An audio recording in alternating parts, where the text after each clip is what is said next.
You've all heard by now that he called half the country garbage. Reminds you a little bit of the Hillary Clinton basket of deplorables situation. But it's broader than that. It's great. We're talking about garbage, right? And he's doing this literally at the same time that Kamala Harris is no more than a stiff 3-wood away from where he was sitting. They put a lot of thought and effort into it to try to trick people into thinking that she's something she is most certainly not. But she goes out there and she starts giving a speech that was written by who knows who. And in the middle of it, Joe Biden calls half the country garbage. And it's the only thing anybody's talked about since. And they just survived the news cycle of Biden being like, we have to lock Trump up. Remember that crazy shit? He did that. That was a week ago. Yeah, that was and they were all texting reporters being like, we gotta lock Joe up. We gotta shut him up. We gotta get him in a room. Oh no, Grandpa's done it again. Ladies and gentlemen, your attention, please. Just catching strays over here. You're in for a hell of a show. Keep the faith, hold the line, and own the libs. It's time for our main event. 5 days for the rest of our lives. Welcome back to the Ruthless Variety program. I'm Josh Holmes, along with Michael Duncan, John Ashbrook, left to right across the radio dial. We will be joined shortly by Comfortably Smug, who is on assignment. Mm-hmm. He's doing the Lord's work. Yes. He's out there, well, he might be talking to nerds, but he's talking to people who vote, nevertheless, and they have an influence on things. Josh, as a nerd myself, I have to remind you, nerds vote. They do. Yeah. But you're not really. You're kind of a hybrid nerd. Yeah, I'm a Renaissance man. Like a nerd that polls. Yeah. I can't wait for you guys to enjoy this show. We've got so much great stuff. And believe me, look, there's a lot of anxiety out there. We all kind of understand. We're in the last 5 days of an election. Everybody's a little nervous about how things are going to play out. And if you've been around and you care for the last 4 years, there's not a ton of certainty about where things stand. So the way I'd like to describe it, I was talking to somebody on the phone yesterday, and I said it's like I can see the light at the end of the tunnel, but I'm still Andy Dufresne inside that sewer pipe having to crawl for the river of shit. Right, exactly. Yeah, no, I get it. Yeah. That's what's happening right now. Yeah. And for those of you, off camera, look, the fellas, we do our day job too. It is crawling through. Shit. It is. Yeah. It is crawling through. I mean, you've been trafficking stuff all day, Michael. Yeah. I've been trying to find every dime for you to traffic. We've been doing all of this stuff to make sure that we have an America on next Wednesday morning that better reflects things. Today is a special day. Yeah. Today is garbage day. It is. Thanks to our president, Joe Biden. It is. Who set it into motion just 36 hours ago. Yeah, he sure did. We're going to talk about all of that in a second. I just want to remind all of you, first of all, like and subscribe if you haven't done so already, because that's the only way anybody can see this outfit. But we will have another special Friday episode, 8 p.m. It's really worked out for us. Yeah. Tens of thousands of people just tune in. And it's a nice way of just, it's like our USO show. Like we're keeping the troops entertained, And that's going to be important here, I think, ahead of Tuesday, and I just hope everybody is energized by the Friday show to go out and vote. And if you've already voted, go volunteer, go hand out a sample ballot, do something. I also want to dedicate a special part of that show, and we haven't really planned it yet, to the people who are working their tails off. Yeah. For the people, the field staffers. Yeah. For the Trump campaign, for the RNC, for all the various organizations out there that have been busting their tails. Yeah. That's how we got our start. You're looking at people who were literally putting up yard signs, pounding rebar, knocking on doors, dragging people to the polls, and all that kind of thing. Like, we understand you. We understand what you've been up to. And believe me, we understand how exhausted You must be. Yeah, and it's this time of the cycle that I always think about Coach Norman Dale's words in the movie Hoosiers. Yeah. Team, team, team, team. No one man more important than the next. Mm-hmm. God in heaven. Yeah. You do. You think of it's one of the best movies that was ever made. Really? Can you give us just a little snippet before we get into the show? With God in heaven, we are all one. Whether in a great company or a small company or a great multitude. For victory in battle.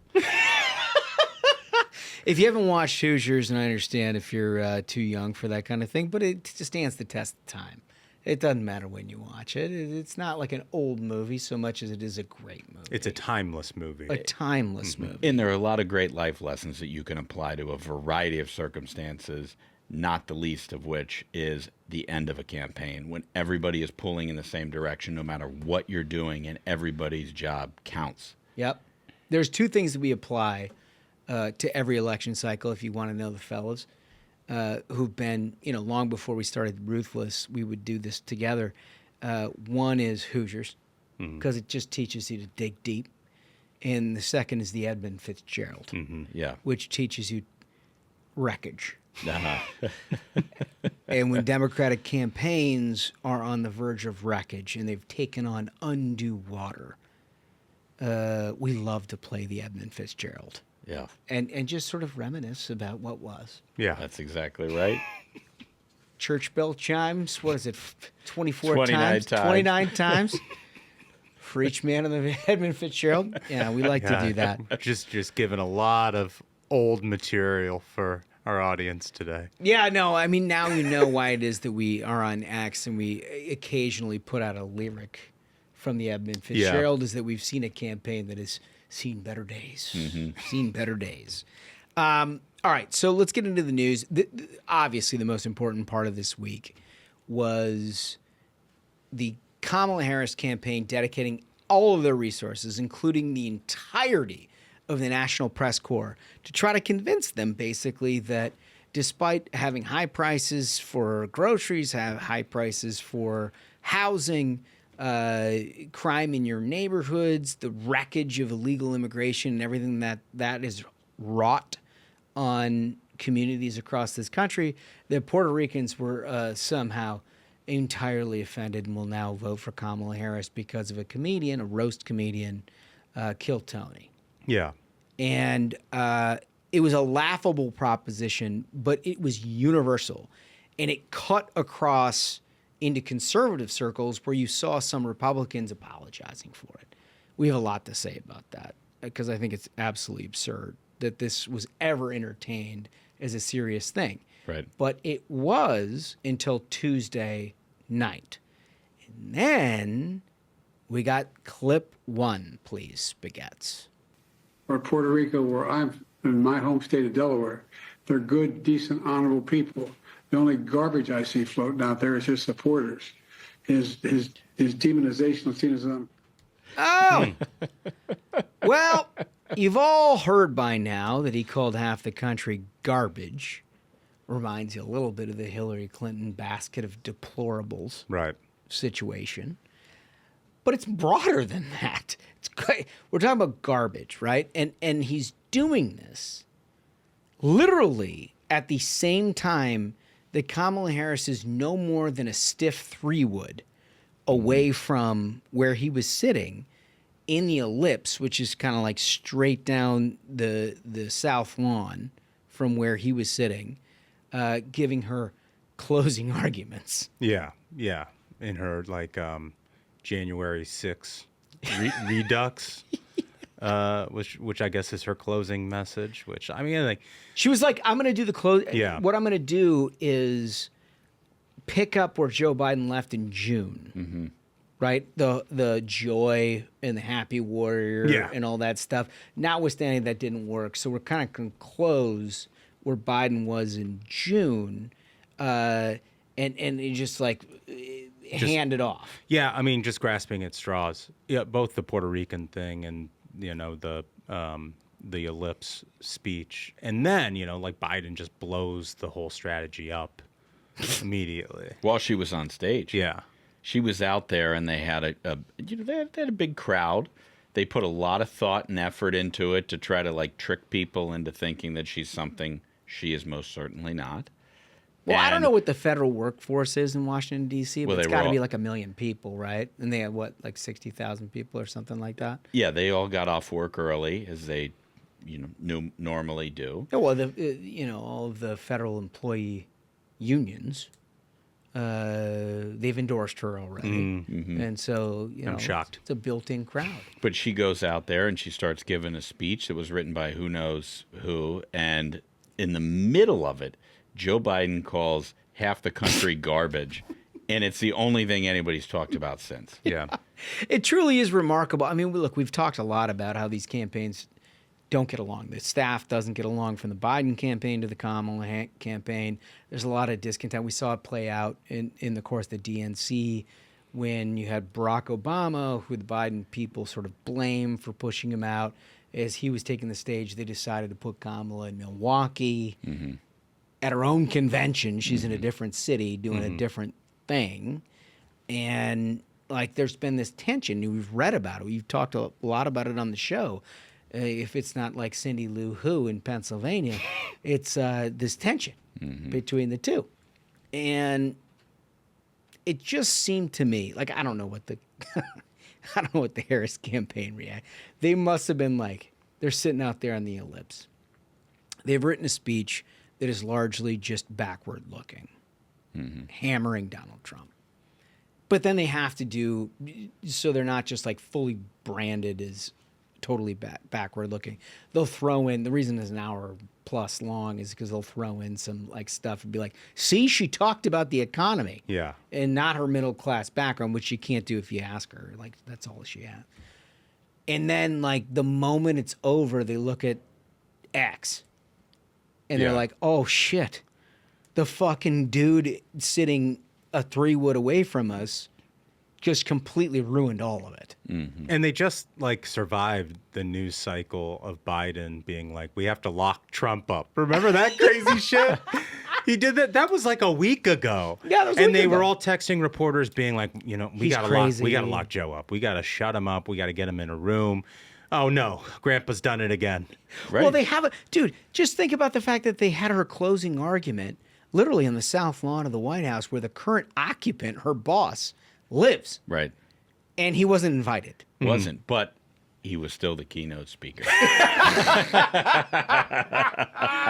Which is so amazing. So, look, I'm very proud. For those of you who are on X, I'm very proud of the collective indignity that was listening to this, because at first it came out as a report from a reporter who had some integrities off the right-hand side of where news is, and said, this is what he said.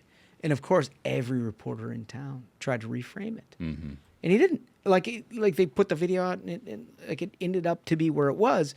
And then the Trump campaign repurposed it and put it on his rally, and so she had to respond to it. So she woke up this morning thinking she's going to live the life of the framework that she provided yesterday. Well, because everyone in the media pre-wrote that Kamala on the ellipse story, January 6th. So brave. You know what I mean? So brave. And the Biden thing, while being very funny and obviously disgusting that he would say that about, Americans, it just stomped right on what she thought might be a 2-day story about that sort of thing. When they're so used to the previous 72 hours, they had full command and control over the media. Mm-hmm. They could create a story where it didn't exist. Right. So they were super excited about it. Mm-hmm. So they're like, all right, we're actually giving them something that we have in the next 72 hours, bridges us into the weekend.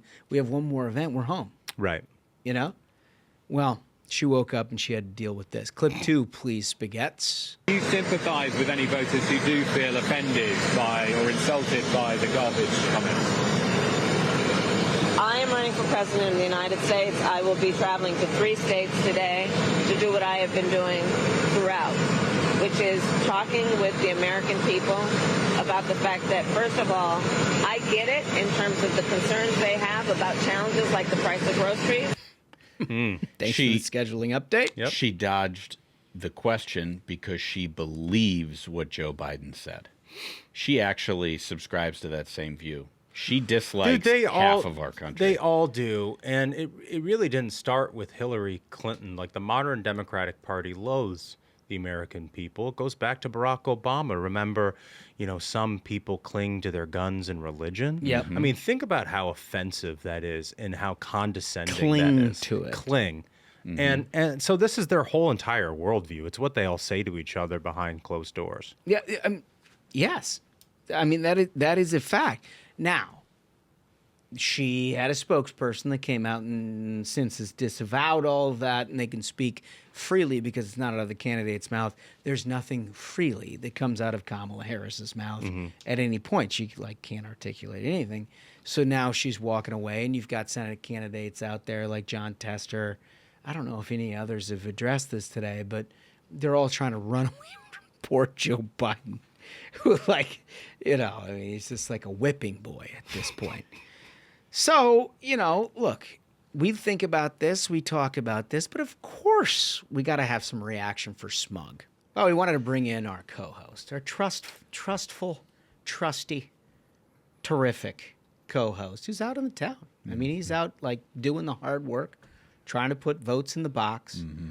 But, he saw these things. He wants to react to. And why not here on the Ruthless Variety Program? Smuggles, how are you, pal? Hey, doing great. How are you gents doing? I'm good. Are you in some kind of a Valentine's Day green room or something? What do you have going on there? I'm currently in Miami. There's a conference going on that's, it's very interesting. And there's a lot of, you can tell, coast to coast mobilization of folks to get out the vote now. Which is very heartening to see on our side, especially. But it's exciting and it's good to see it. But yes, this is what Miami decor looks like. Yeah. Well, you're very handsome. Obviously, you have thoughts on the garbage. I mean, we talk. Look, we've been discussing this internally, and it's one of those things where it's how much are we paying Joe Biden to pick up a microphone on a day-to-day basis? But what are your thoughts, pal? It's really incredible. It's going to put so much more fuel on the fire between, the Kamala team hates Joe Biden's team and Joe Biden's team has hated Kamala's team. And it's been like that forever, ever since they were running against each other in a primary. That hasn't changed. And, for the past few days, we've been getting these stories of Joe Biden feels like he's not being utilized out on the campaign trail. And even when Kamala's having an event literally across the lawn from where Joe Biden is sitting, they still won't invite him. And he's like, the hell with that. I'm going to have my own party. And guess what? I'm going to mess things up for everyone. Yeah, they think the old man's got lost his step. I'll show her. Yeah, they had to take Grandpa's car keys away. And he was like, no, I'll show you guys. I still got it in me. You know what? That leaves us to clean up the garbage. And I feel like we're well suited to do just that. Yeah, well, it is a real garbage thing. I mean, look, Kamala... Clearly, they wanted to avoid this at all costs, and I think they felt basically since the middle of July that they could ignore every negative story, and the press would helpfully sweep that under the rug and focus exclusively on Trump liabilities. But then, when the President of the United States comes out, and I was heartened to see all the Republicans on X that were like, oh, what do we have here? And then the Trump campaign very swiftly moved that onto the podium last night to make it a national issue, and now they couldn't avoid it. Right. She has to address it directly. The first pass at it didn't really go that well. Didn't you think, Smug? That's the thing, is it's a mess. Her problem is she's a terrible messenger to begin with. She can't even answer the most basic questions of so why are you running for president? What will you do as president? She manages to fumble that, let alone when it's actual crisis comes.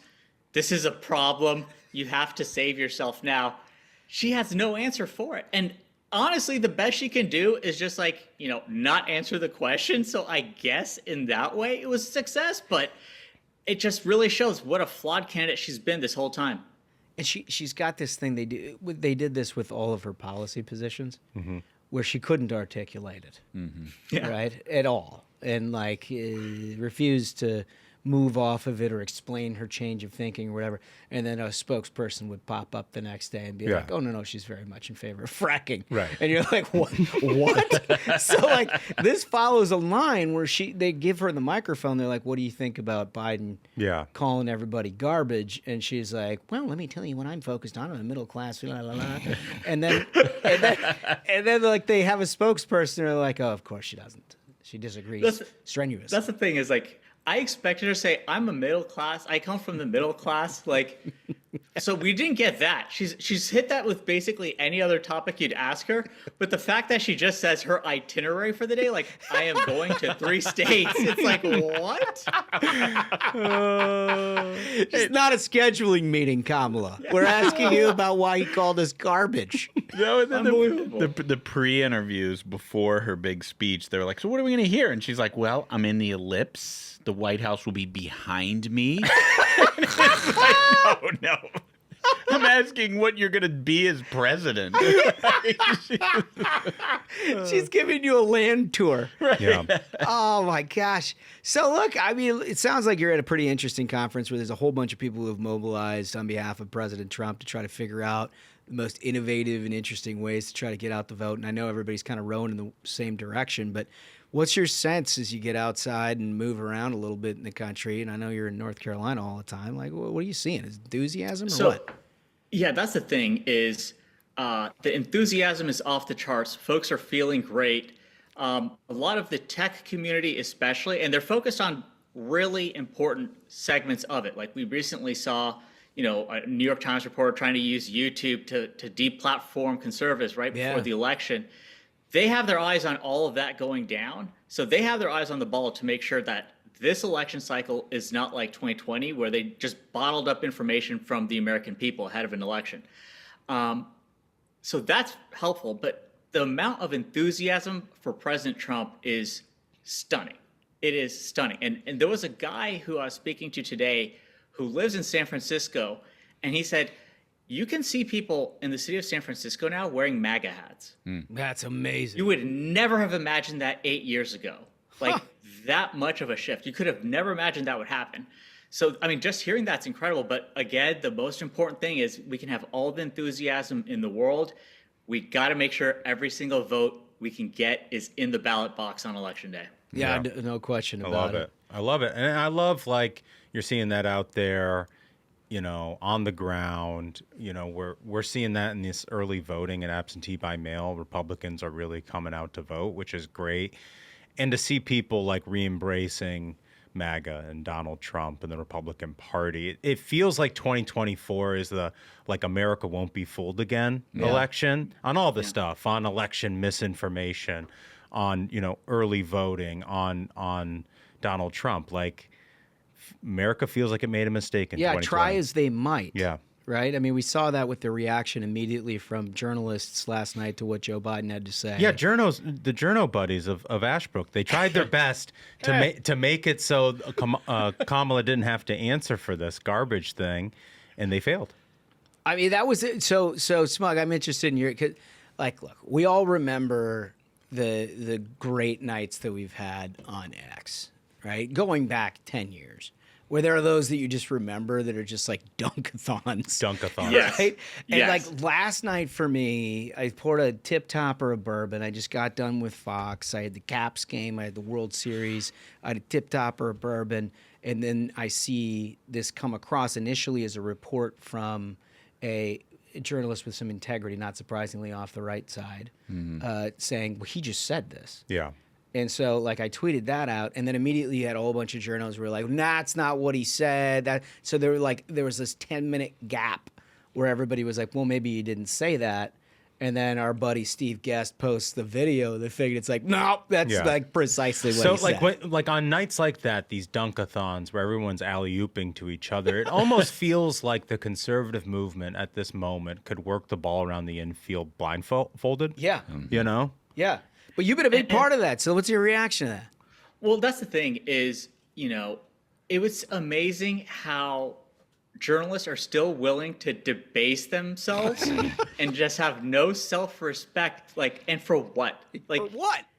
Joe Biden is he's already gone mentally, but he's going to be gone in January. Like, you don't have to keep doing this. And like you said, like, before Steve Guest dropped the video, they're already trying to come up with these excuses. And then the best the White House can come up with is like, if you move the apostrophe, it could possibly not be calling half of America garbage. It just move the apostrophe. What a mess. Yeah, that's truly Bracket Man's finest hour. Bracket Man was like, son of a bitch. Now I'm into punctuation? Oh, man. You just made me erase sentences for years. Oh, it's just incredible. So, I mean, look, I got to imagine everybody you're hanging out with saw that last night and had a reaction to it. Yeah, that's it. This morning, that was the only story. That was the only thing folks were talking about. Again, specifically in the context of, if that happened in 2020, do you think it would have been removed from Twitter? Do you think it would have been banned? Ooh. The same way that all the Hunter Biden laptop stuff was? And it's terrifying, because there's a very good chance that it would have been. That's a great point. Incredible. That is a really good point. Yeah, currently, like, today's news cycle is completely dictated by Joe Biden calling half of Americans garbage. Mm-hmm. And it would not have existed 4 years ago, because we would have not been allowed to know about it. Well, thank God for Elon Musk. Yeah, no, I That's mean, right. Absolutely. I think there's a much more sinister piece of this that you have to back up to the Madison Square Garden rally about, right? Where it's clear, like, there's a bunch of humorless stiffs in politics who they hadn't heard of Kill Tony. They hadn't, they don't know how to laugh. Mm-hmm. So they don't know what roast comedy is. They don't understand the genre. They don't know who this guy is. And they managed to take an undercard comedian, which in and of itself, the fact that he was making an endorsement for Donald Trump is the news.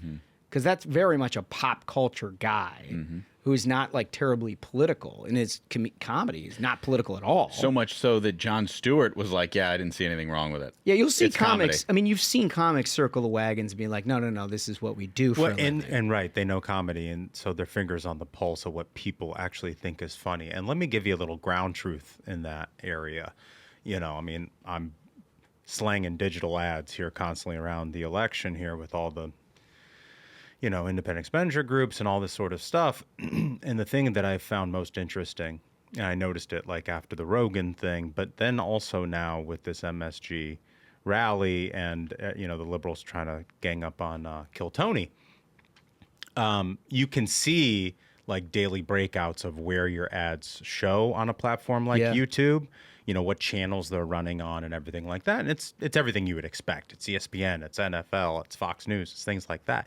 But where I've noticed here in the last few days, tons of ads are serving on Joe Rogan's channel and Kill Tony's channel. Wow. Interesting. So people are going out to try to find a little bit more. They want to know who is this Joe Rogan guy who I've heard the media characterize in some way, and he's got Donald Trump on, or like who's this comedian Kill Tony that everybody's lambasting? It's the downside of the mainstream press and the advent of the internet. Yeah, is that they can't just brand all of these things as what it is. People are like, well, let me see. It's the Streisand effect in our democracy. I mean, it's remarkable, and the more the libs are out of touch and try to create things and wag the dog, the more it blows up in their face. But here's the scariest. The really interesting thing about that point, Duncan, is if Joe Biden hadn't tried to have this dunk on a comedian, none of this would be happening. Yeah, right. None of this would be happening. Right. Well, so this is what I wanted to bring you in on, Smug, is that like the scariest thing about modern politics is that you have this dedicated press corps working in concert, basically as a state arm, like an information officer of the incumbent president of the United States and the vice president running to replace him. And they were able, for the course of 72 hours, to create something out of absolutely nothing. There was a roast comedian who made a joke that they thought undermined the draw of Trump with a particular demographic that they were very nervous they were losing ground with. And so they just created it as though that there was outrage behind it. There was a Politico headline, it's moving like wildfire. I mean, there's no fucking chance on this planet. It was moving like wildfire, but they just said it, and the media made it happen. And then you saw a bunch of Republicans out there, and this is where Republicans need to get better. Like, weak need shit. Yeah. Where they're presented with this stuff, and then they're like, well, I would never say that, I would never condone, I would never, this is outrageous, la, la, la, which feeds the news cycle that they can then put back in and say, well, Republicans are uncomfortable with it too. It must really be a problem. Mm-hmm. And so they created this 72-hour news cycle that, if not for that old bastard in the White House, would be going on from now until next Tuesday, probably. Mm-hmm. Yeah. And then they'd find out that, like, Puerto Ricans support President Trump on Election Day and be like, well, what went wrong? Right. It's like, I don't know. Your economy sucks. You know what I mean? Like, just the cynicism of it all. But, like, that's the thing. You've watched all this. It is the most cynical way to run a campaign, to try and build a coalition, essentially dividing Americans, to try and divide and conquer. And that's why when Joe Biden says that, like, his supporters are garbage, his opponent is garbage, you know he's not just, it's not a slip of the tongue, because that's definitely what these people believe. Mm-hmm. You know, like, it's often said that the difference between the right and the left is that the right thinks that the left is wrong and the left thinks that the right is evil. Yes. And this is what allows them to dehumanize the other side and to think that, let's just do this. Why don't we just divide Americans, get them to fight each other? Let's make up this stuff for them to be mad at each other about race, about gender, all this garbage. And all you're doing is dividing America. Mm-hmm. And I think people are really sick of it. They're just completely done with that. Yeah, so last time you and I were in South Florida, we were riding around like Crockett and Tubbs. Yeah. Like, I got to imagine you're going to let it fly tonight, right? I mean, you're going to show these people how to have a good time? So that's the thing is there's like 5 days left, and I've gotten to the point where a hangover lasts like 3 days. So you can't have it. I'm no spring chicken. Well, I hope you got your Z-Biotics. You know I got Z-Biotics here for sure.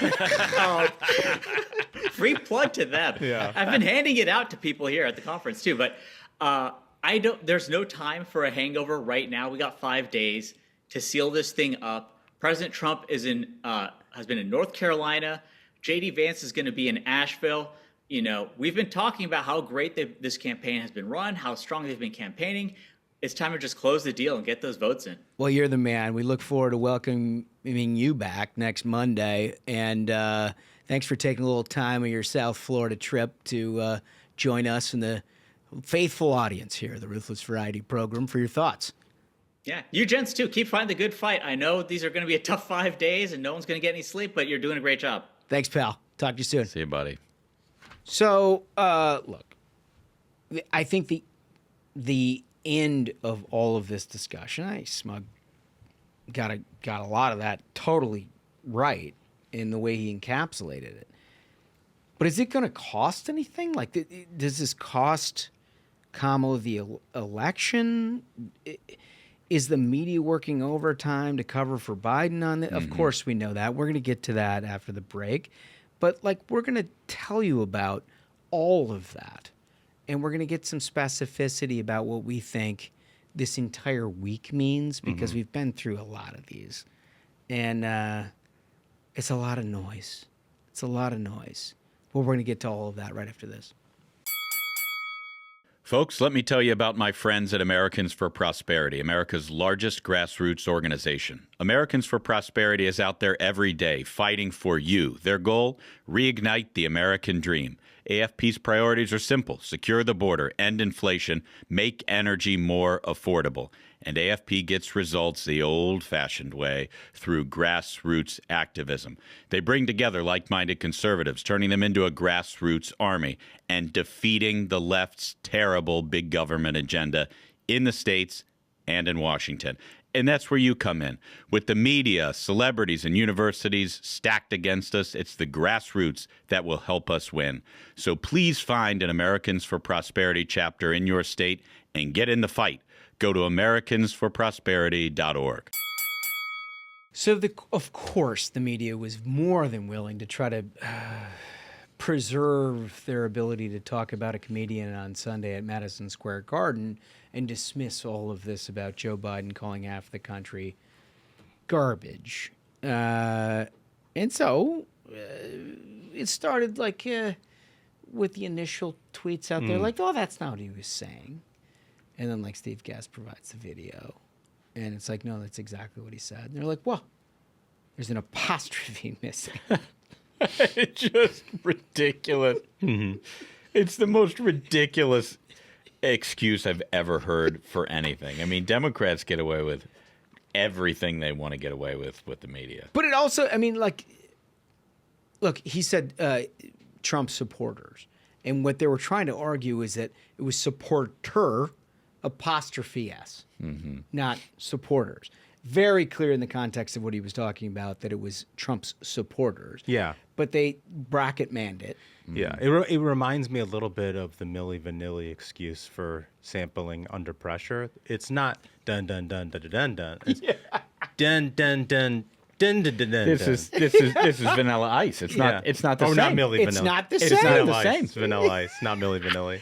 But they did that to a point where like the most contemptible journalists in the world were like, well, it appeared as though, or Republicans pounce, right? And we had all of these kind of things.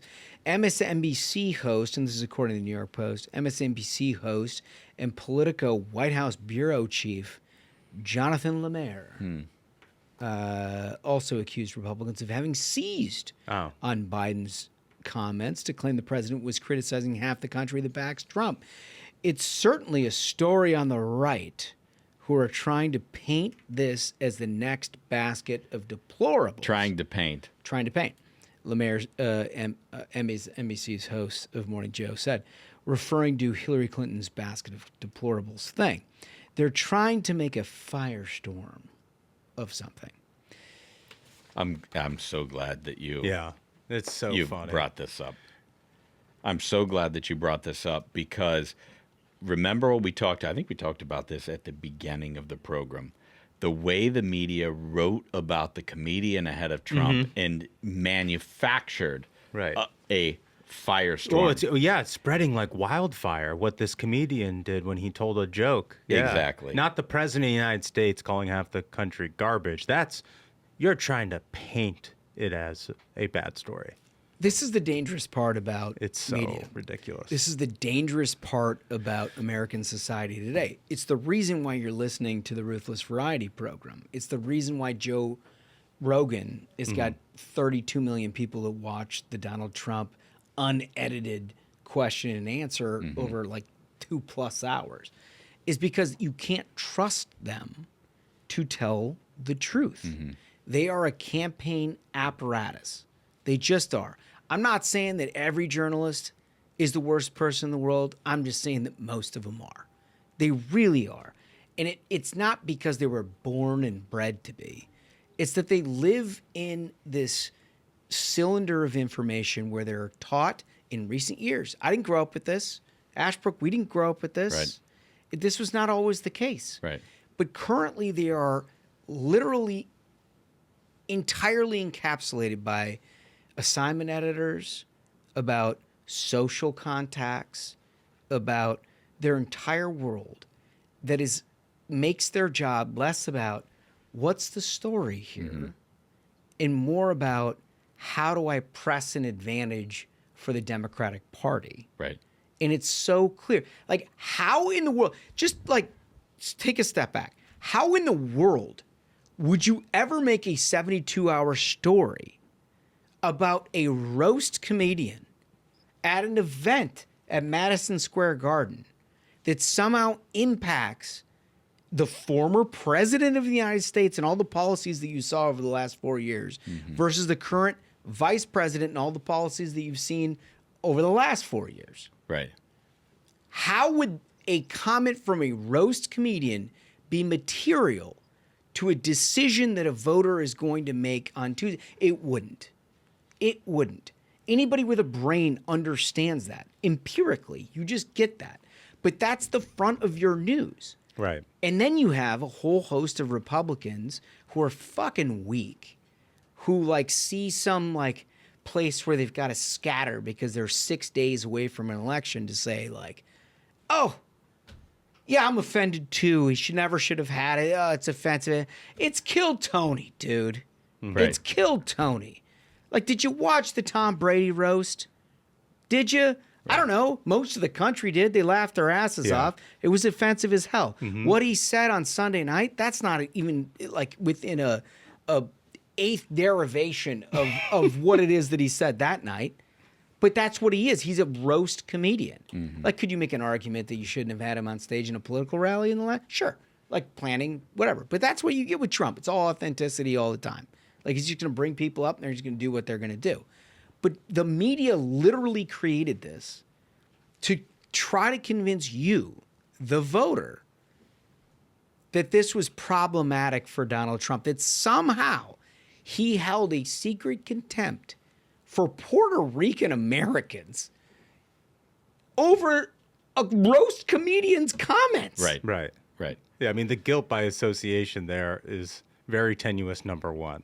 Number two, yeah, I mean, like a joke at a rally versus the policies of Kamala Harris and Donald Trump. Like, what is actually important to the viewers and listeners of your shows if you're a journalist? Of course, it's not the joke by the jokester.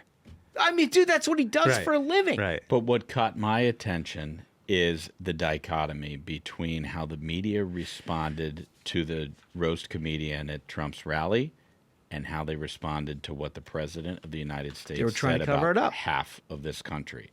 And I know, I think, Spaghettis, you've got this, the graphic of the NPR headline, NPR, Republicans pounce on Biden's garbage remarks. You're paying for that microphone, by the way, ladies and gentlemen. Everybody listening to this show paid for NPR to write that headline.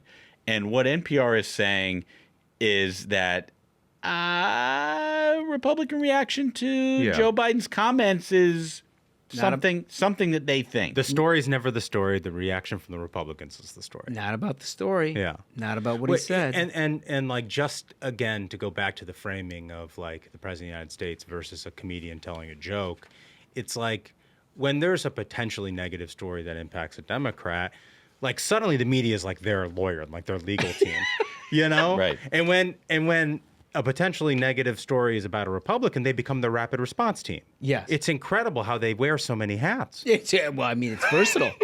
It's versatile. It almost reminds you of a campaign. Yeah. Like, these people, you ought to shut them down. You ought to shut them down. Again, you're not all journalists, not all just publications. the ones that Ashbrook is friends with. But let me just say, Hey, two journo buddies. Let me just say this. If on yesterday, Wednesday, or today, Thursday, if you were putting pen to paper about the Puerto Rican comments by a comedian in Madison Square Garden making no mention, you ought to be out of work. Mm-hmm. Yeah. You ought to be out. You're not a journalist. Right. Like, you are a absolutely, completely diabolical, partisan motivated garbage can person. You just are. I think part of the problem, and I mean, we don't need to. We'll go into this on another show when we have more time. Part of the problem is that these media companies have hired so many young, ideologically driven leftists who want this country to be actually want a communist country, and they're incapable of separating their ideology from their professional responsibilities. And there are way too many of them who are populating these newsrooms, and the normies they've really got no leg to stand on in the internal arguments. Right. And so what we're left with is arguing about the stories after they're published. The arguments that used to happen internally no longer happen because the Republicans have all retired, or the right-leaning people or the normies a lot of them have retired. Let's be serious. It's never right-leaning. Back in the day, it was people who just actually bought the job as a journalist, where you call balls and strikes. Good point. And in a divided country, you have to take both arguments and summarize them and provide it to you, the viewer or the reader. Right. Which is what journalism used to be. Right. And now been they just write the whole story in that internal meeting from a left-leaning perspective, and they're basically just calling you for comment for the eighth graph. This is my favorite one. So, look, we all heard about and talked about how the Washington Post failed to endorse Kamala Harris, which put the entire newsroom up in an uproar. Mm-hmm. And then you had Jeff Bezos, the owner, of course, he's the founder of Amazon, but the owner of Washington Post, write an op-ed that I thought was pretty compelling, was like, we need a little bit more balance. If we're in a 50-50 country, like, you're going to need a conservative viewpoint at some point. People don't believe you got to fix it. Yeah, you got to fix it, and you got to figure that out. The very next day, Graphic 2 shows up. Did Biden call Trump supporters garbage? It all comes down to an apostrophe. It comes down to an apostrophe, folks. Little did you know, your punctuation and grammatical skills are going to actually determine the next president of the United States. And you can communicate punctuation verbally. And, what I didn't realize, according to the Washington Post, is that you can say one thing and mean something completely different if they decide to transcribe it. Yeah, it's just like they used to report the news, and now the news has created all of these systems in which to shape the news.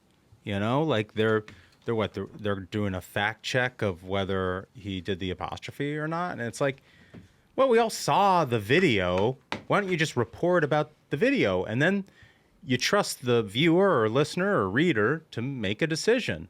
But that's not what news is anymore. It's not what news is anymore. Right. Now, we have a question of the day that we ask, which, our question of the day is, will Biden's comments make a difference? Like, will it be the basket of deplorables, which had resonance throughout?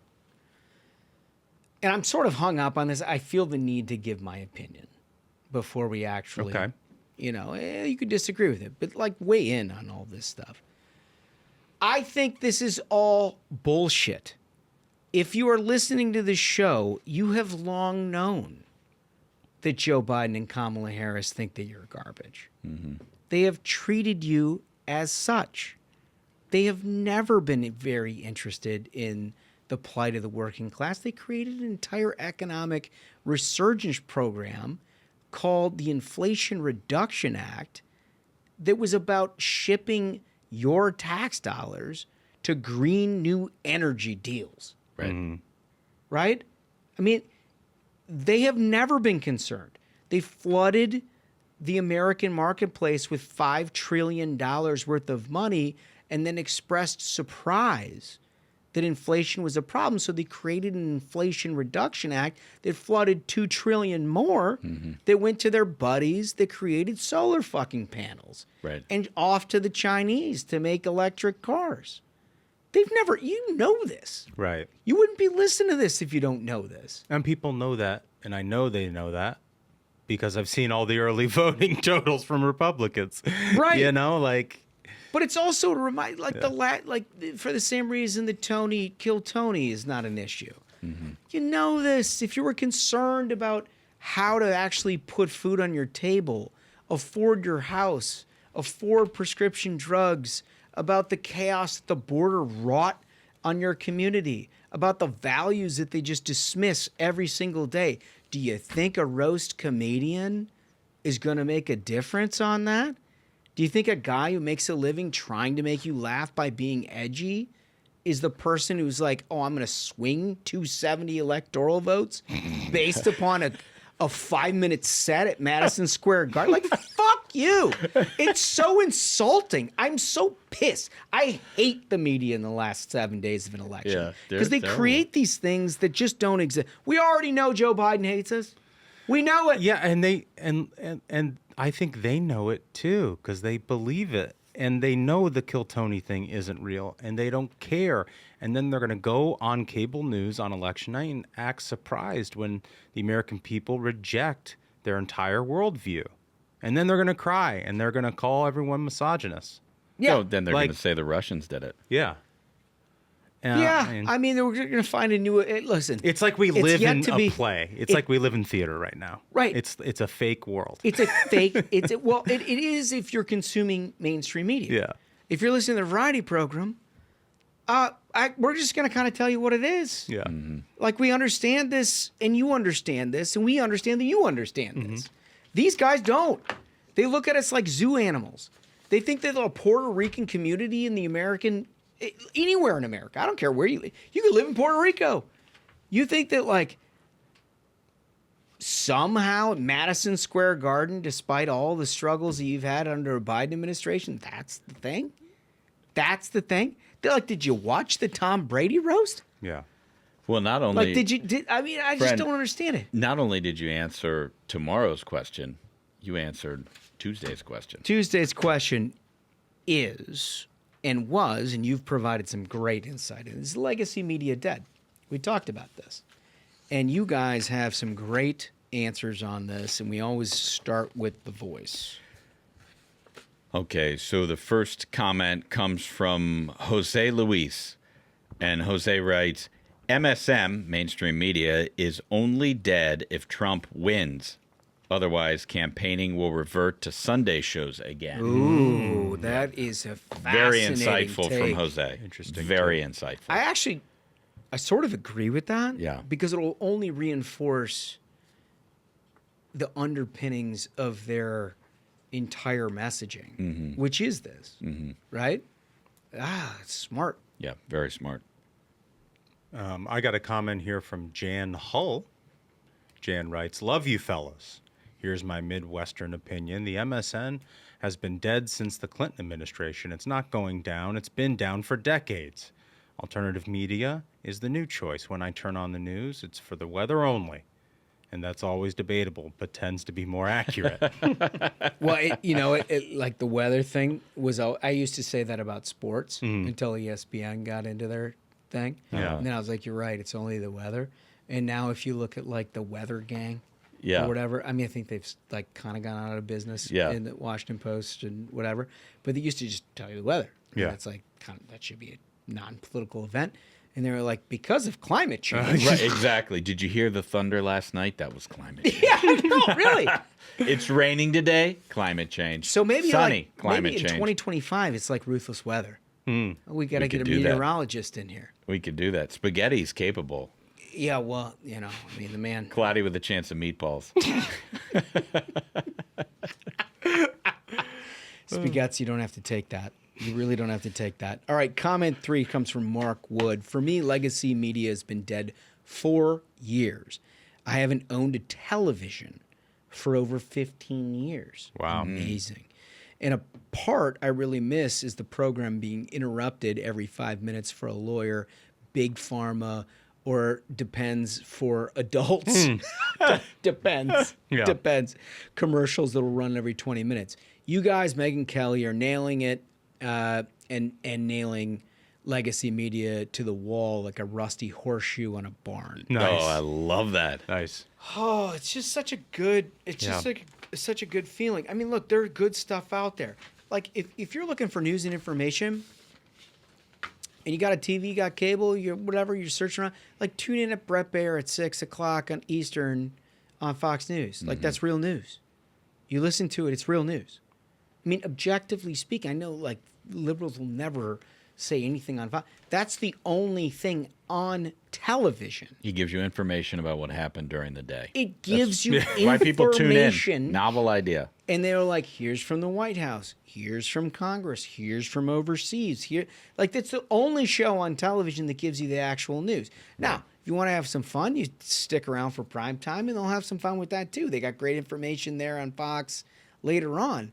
But like, the left just doesn't do. They literally do. ABC, CBS, NBC in the last week of the election is literally Just what political, they accuse yeah. Fox primetime of being. Right. It's just political messaging from the moment you wake up to the moment you go to sleep. It's incredible. So, listen, in our endeavor to get you actually real and very valuable information, we have the guest of all guests. RNC Chairman Michael Whatley joins us.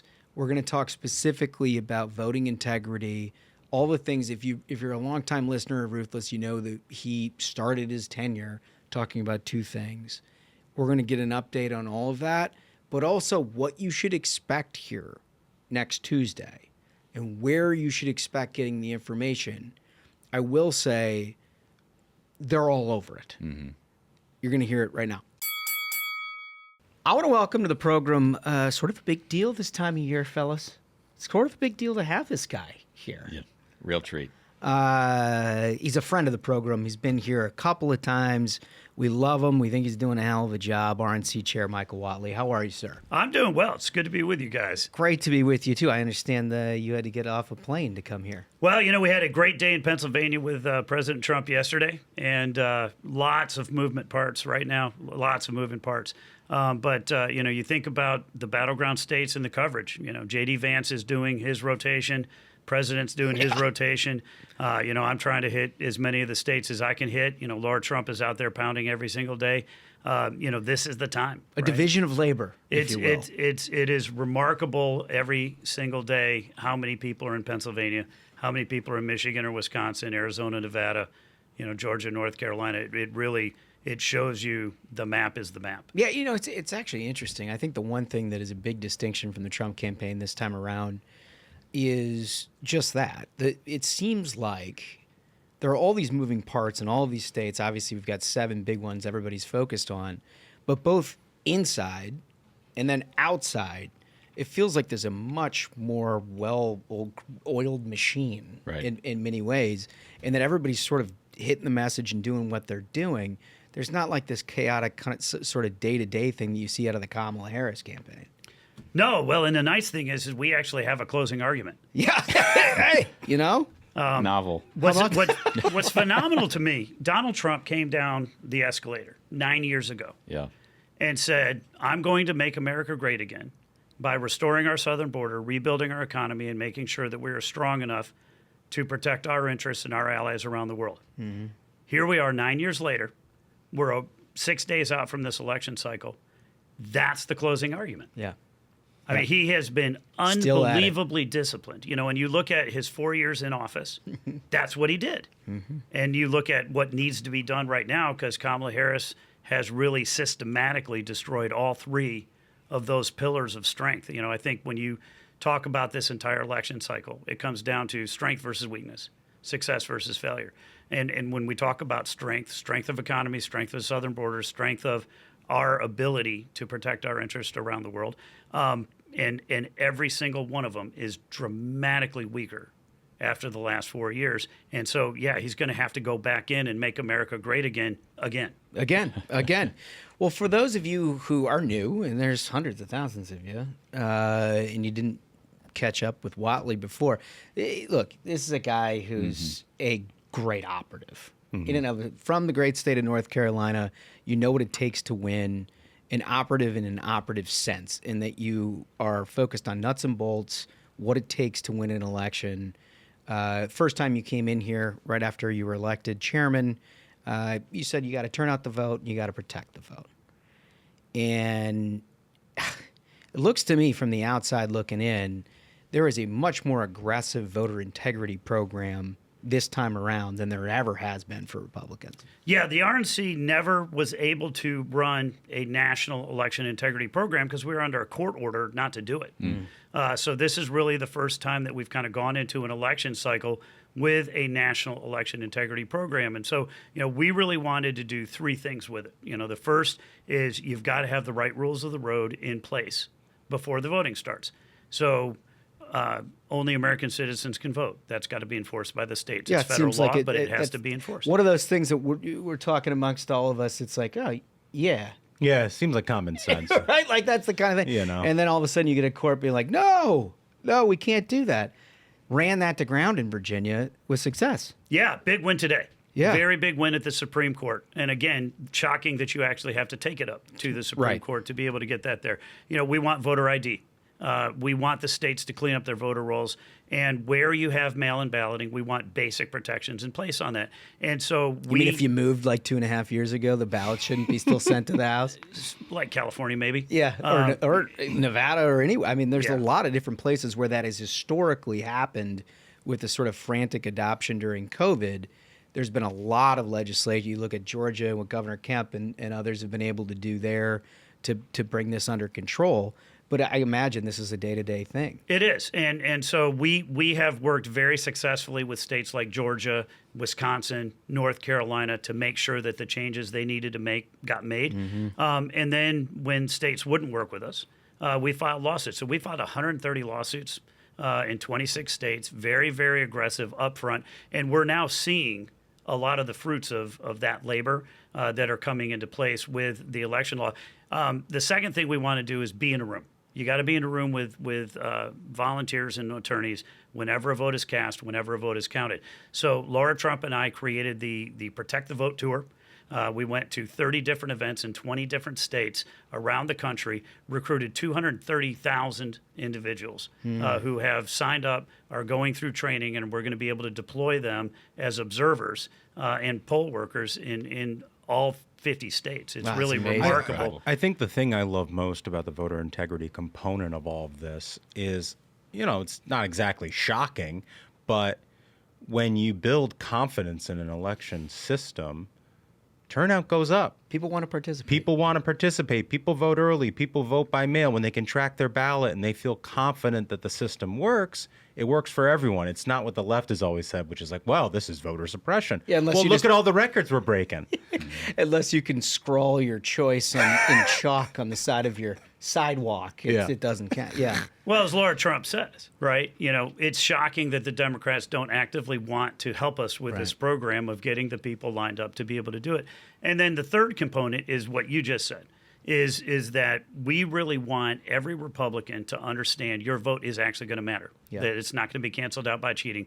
Because if we have 1% of Republican voters stay home in Arizona or Georgia or North Carolina or any of these battleground states, we're going to lose, right? And the flip side, if you're going to cheat, we are going to find you. We're going to prosecute you to the fullest extent of the law. And so from a messaging component, we've been very aggressive in terms of getting that out as well. And I think overall, the fact that you can turn on any TV network right now, whether it's CNN, MSNBC, Fox News, and there is a likelihood that they're going to be talking about election integrity, means that this program is working. Yes. That we really, 100%. truly have a national awareness on this right now is really important to me and Laura and the rest of the team. Well, it's a credit to your work. And I know we're going to get to a lot of different states that you're looking at today, but one state in particular that I'd like to ask you about is your home state of North Carolina. Last week, Kamala Harris, who has run a $700 million advertising campaign, decided to pull her last $2 million out of the state of North Carolina. That's a credit to your work. We feel like we're in a great place in North Carolina. It's one of several, but right now, coming out of yesterday, we have an outright lead in early vote and absentee votes. It's amazing. Never happened before. People need to appreciate how significant that is. Yeah. In 20 and 22, not only was this not a discussion point, it was not even on the radar. Like, this was not something that anybody thought was possible. So now here we are. Yeah, we were down over 300,000 votes going into Election Day in 2020, and we're going to have an outright lead. The same is the case in Arizona, in Nevada, and Georgia, where we're going to have outright leads going into Election Day, first time ever. Can I ask you, just following up on the North Carolina piece, we've got a lot of questions about the impact of Hurricane Helene, obviously the absolute devastation in western North Carolina, displacement of an awful lot of voters. I know that you focused on that. Do you feel confident that we're able to have our people basically have full access and ability to vote? So what I'll say is this. We worked very closely with the state legislature, who did a great job, and with county boards of elections. There will be polling locations open. They're right now open for early voting in every county. So we're very good about that. We had to open up additional early voting locations in a couple of the counties. Because the existing infrastructure was destroyed, I assume. Yeah, and because, for example, if you have a county that's, cut by a river that all of a sudden bridges are out. Yes. You want to be able to have facilities on both sides. So the facilities are open and people are actually voting. What was really neat to see, because we put a big push on this, was the first day of early voting, we actually broke turnout records in every one of those 13 counties. Wow. Incredible. That's really, really good to hear. We've heard a lot of concern from our listeners on the Variety program about, what does this mean? I mean, this is a key state, obviously. But that is, and we're not going to take it for granted, right? I mean, the statewide numbers are absolutely off the charts for the early voting program. The Republican Party, we knew going into this cycle we were going to have 55% plus of Republicans vote before Election Day. So it's an early vote program, right? You got to get out there and talk to them early. The storm has definitely suppressed a little bit of that in the West, but the numbers in the East are still really, really good. So we're pulling out all the stops in terms of our efforts at get out the vote, particularly up in the mountains. We want to make sure that everybody is aware, and look, obviously the recovery from this storm is paramount. I mean, we've got thousands of families that are displaced, some of them permanently, some of them are going to be able to renovate their homes and go back in. And we care about those people first. When President Trump went into Asheville, we did an event in Swannanoa last Monday. Very powerful, right? We met with county commissioners, we met with city councilmen, we met with small business owners, one in particular from Avery County who turned their general store into a depot and just said, take what you want, leave what you want. And everybody in the community was using that as a place to kind of check in and make sure everything that was going on. So talk to all of those folks. And a reporter asked the president, what about voting? He said, that's the last thing on my mind. I care about Western North Carolina, and I want these people to understand when I'm president that they're not going to be forgotten. That really is our approach to it. First is people first, and then we'll worry about the votes. But the votes are actually looking pretty solid. Yeah, that's good. That's really good to hear. The other one that has popped up this week is Pennsylvania. And again, you talked about all the litigation that you've been through in all different places throughout this country, which is, again, we've talked about this. We talked about this a lot in 2021, about the one thing that was really lacking in all of the concerns about new COVID rules and everything was this proactive litigation to make sure that everybody was playing by the same set of rules. You guys have done that. Pennsylvania, obviously, if we're taking care of business in Georgia, we're taking care of business in North Carolina, she has to have it. She has to have it. I mean, there's no other path for Kamala Harris except for winning Pennsylvania. And so they're going to do absolutely everything they can do. And we've seen some stuff here in the last week that has been a little bit concerning. I want to play a clip for you, if you guys wouldn't mind queuing that up and get your reaction to what's going on here. Wow. That's crazy. So this woman's being arrested. You locked her up? That is insane, man. She is not influencing people. She is not at all. For our audio-only listeners, what you're looking at is a line for an early vote in Pennsylvania where a woman is being detained by the police, ostensibly for asking people to stay in line. And controversy ensues. What can you tell us about this? Well, so I met with her yesterday. We were in Delaware County where that event took place, and Val is a Republican. She's an activist, and she's on the state central committee. What happened was they were telling people you have to get out of line and not vote, or you're not going to get to vote if you stay in line just because there's a lot of people here. And she was telling people, stay in line. Stay in line. She was not electioneering. She was not saying vote for President Trump or Dave McCormick or anybody else. She was literally just saying stay in line because you're entitled to vote once you get into the line. Well, and correct me if I'm wrong, but I think the state law and the guidance that was given by the state of Pennsylvania was if you're in line before 5 o'clock, you're good to go.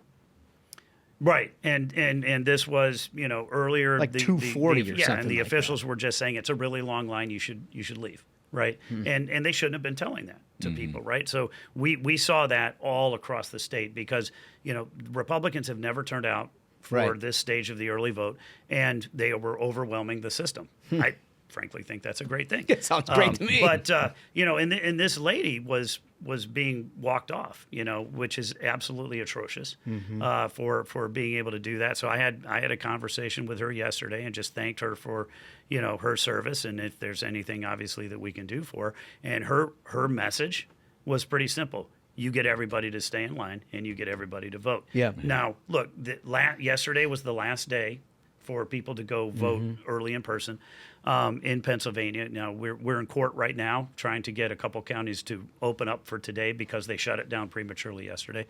But the key lesson for me right now is what's going to happen on Election Day.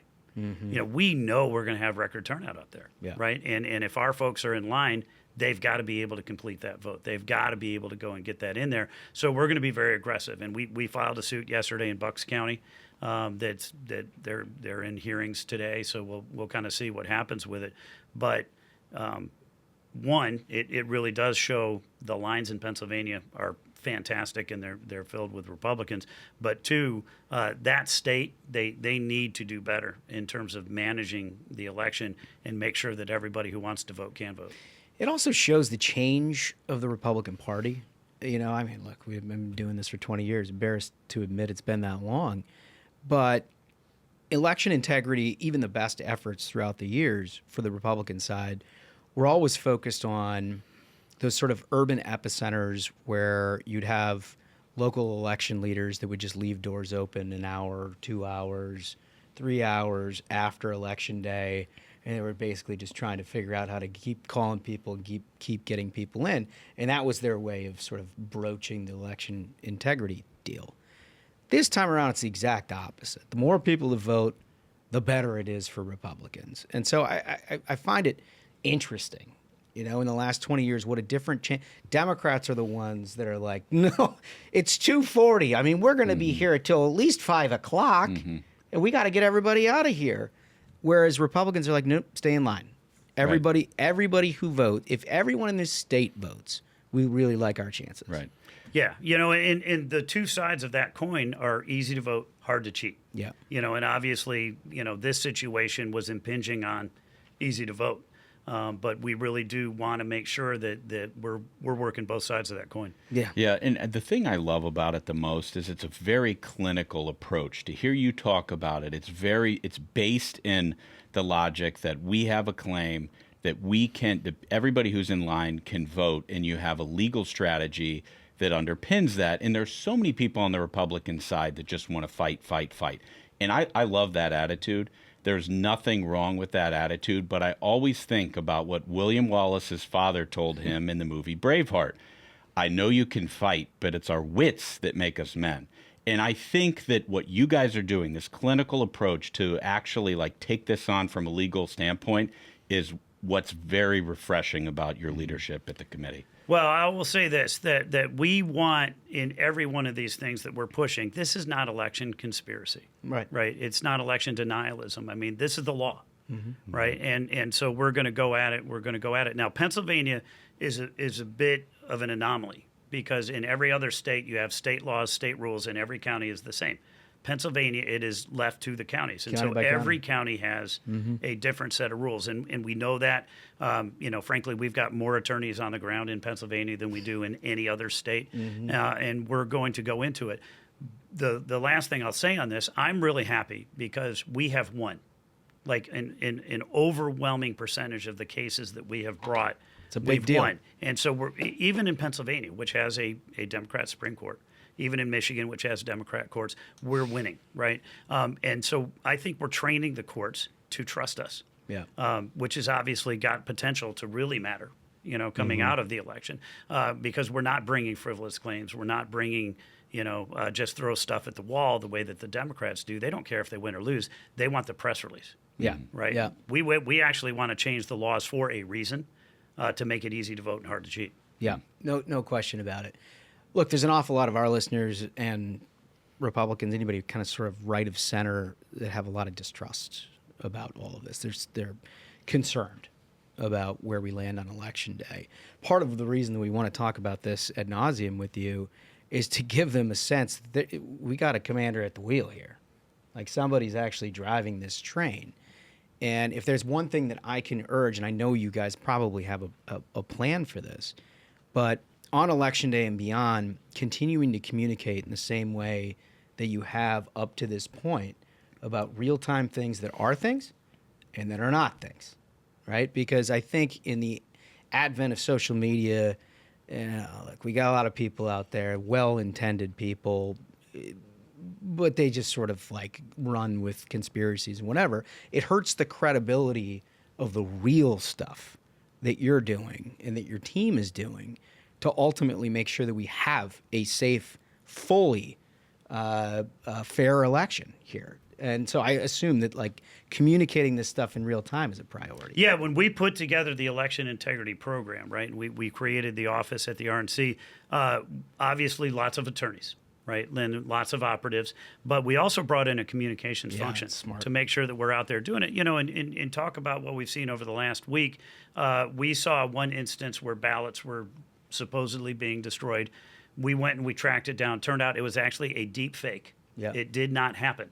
So we needed to immediately turn around and tell the American people, this did not happen. This is a deep fake. That's what I'm talking about. It's okay, right? Right. But at the same time, we have these drop boxes in Oregon and Washington that are being set on fire and votes are being destroyed.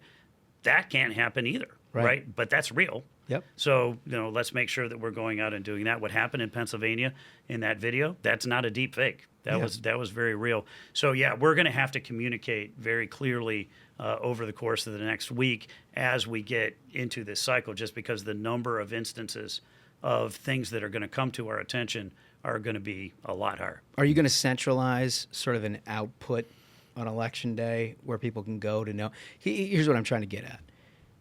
If this guy says it, it's real. Mm-hmm. If you're getting it from somebody else, you got to check with this guy first.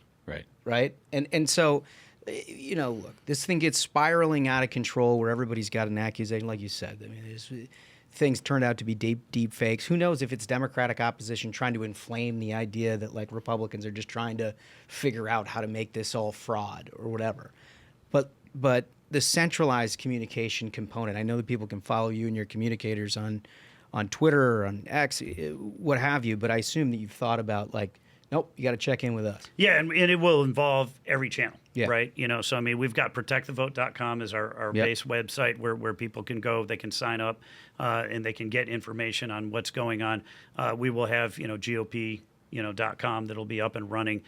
We've got all of our social media channels where we're going to be out. And then, of course, we've got folks like Pam Bondi and Matt Whitaker who have just been amazing in terms of helping us get this program up and running and being national spokesman. Alina Haba, who's been doing a fantastic job, just being able to go out there on all of the different networks and make sure that we're kind of putting out the messages for it. Yeah, that's great. I'm really happy to hear that.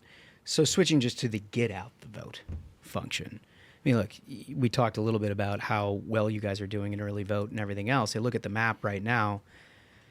It feels like we're in pretty good shape. I hate to be so optimistic because, as a Republican, certainly after the last 4 years, every time you feel like this, you feel like there's another shoe that's going to drop.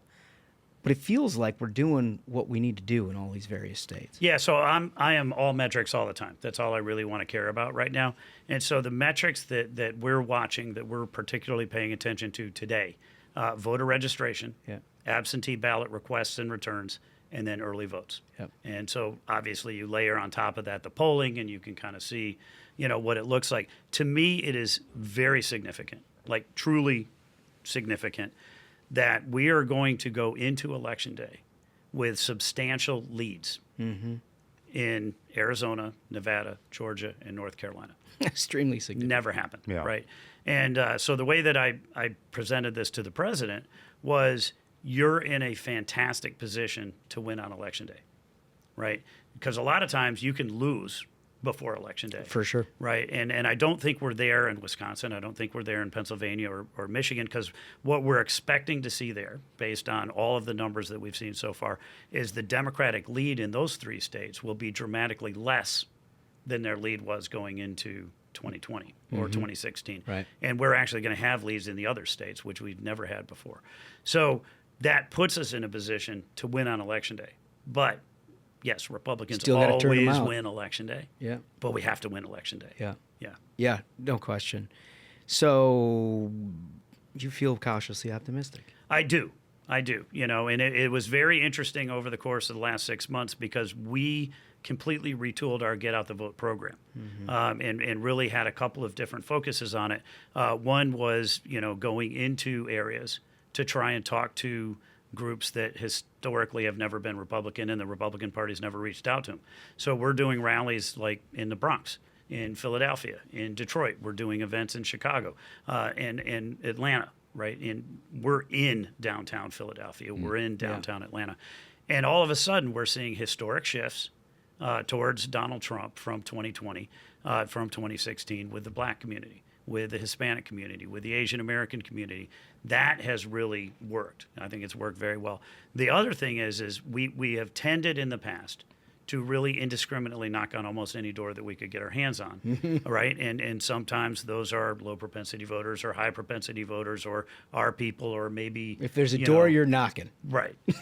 This time around, what we did was we said, we're going to go focus almost exclusively on low propensity voters. These are voters that we know if they vote are going to vote for Donald Trump. They're going to vote for our Senate candidates, our House candidates. We got to dynamite them off the couch. And it's a new approach.